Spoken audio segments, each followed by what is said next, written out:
May we move then, please, to item 6 on the paper, which is the corporate governance framework, which is by no means as bad as it sounds. But Bill, I'm afraid all the burden of work is falling on your shoulders today. Over to you. Yes, thanks for the introduction, Chairman. I think you've livened up the room with anticipation. We're invited to adopt the refreshed corporate governance framework. It's an important document. It underpins the way we'll make decisions in order to both live up to the values that we've professed about being connected to patients, improving outcomes, and also, of course, it's part of our formal means for assuring delivery of the business plan we've just talked about. The suite of documents, I'm very grateful to particularly Ed and Margaret for working with us on the standing orders and the SFIs and the scheme of delegation, which have required a lot of revision because our functions and our responsibilities have changed in such a significant way from the 1st of April. So those documents are incorporated in here. As is in section 5, a summary of the proposed new committee structure which will support decision making. So I don't think, Chairman, I'll say any more than that. They're of course happy to take questions other than to commend the new arrangements to the board. Kieran. One suggestion around the terms of reference for the remuneration and terms of service committee. It reads as if it's largely pay and rations for senior staff.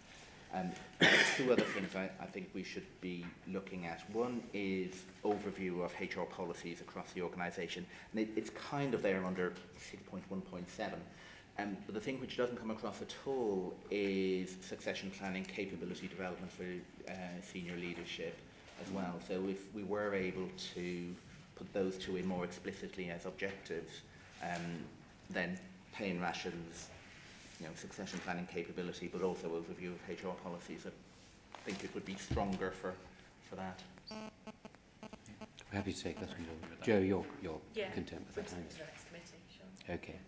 Any other comments? Now, could I suggest yes, it's also explicit about the authorisation process for senior appointments too, of which ones would be signed off by the committee or which ones would go to the board and which are delegated to management? Because I didn't find that in the document. No, you're quite right. I think that needs to be spelt out crystal clear. Thank you. Right. I think we approve the corporate governance framework. Thank you very much. We move now to feedback from board committees. I understand the CSU committee hasn't met since our last meeting, but I would like to invite Victor to give us an update on the CCG committee, and Bruce to have a few words about the Quality and Clinical Risk Committee. Victor. On the CCG subcommittee, we've moved from authorisation to development. We have either authorised or partly authorised 211 CCGs. Can I thank and congratulate the staff and for supporting us in doing that, because it was no mean feat.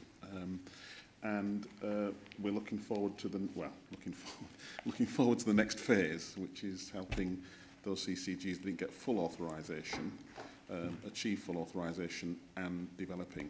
I don't know whether either Kieran or Naguib want to add anything.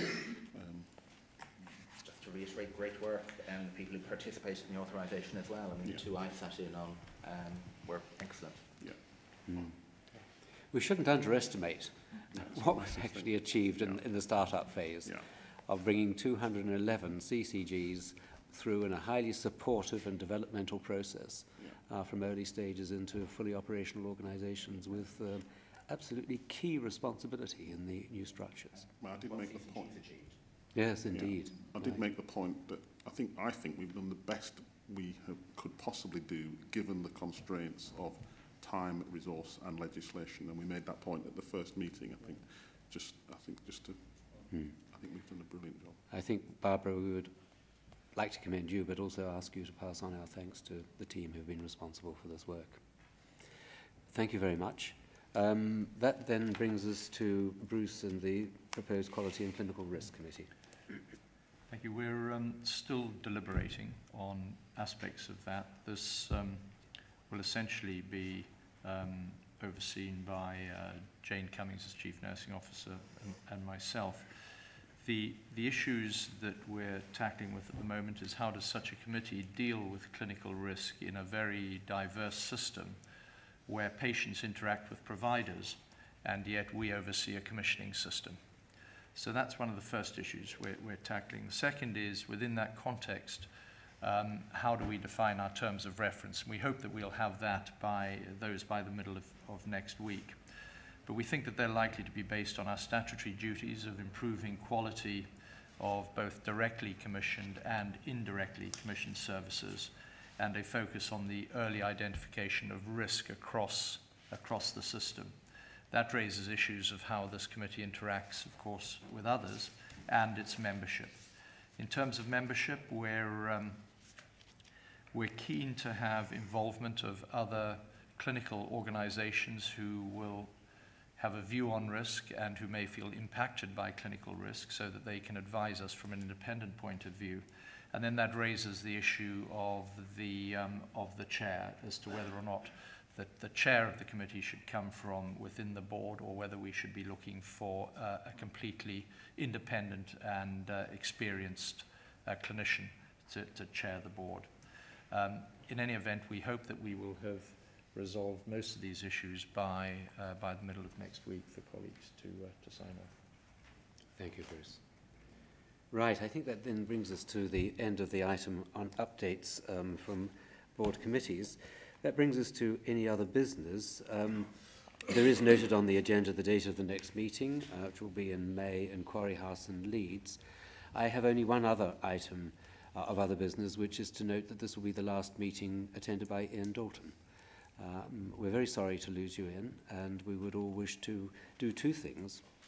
One is to thank you for all your contribution in bringing what was the NHS Commissioning Board into fruition as NHS England. And the second is to extend our warmest best wishes for you in your future career. Thank you very much indeed. Yeah. So I would just say in conclusion that the board will now have a private meeting and we'll move into business which is confidential.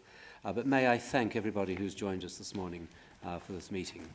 I declare the meeting closed. Thank you.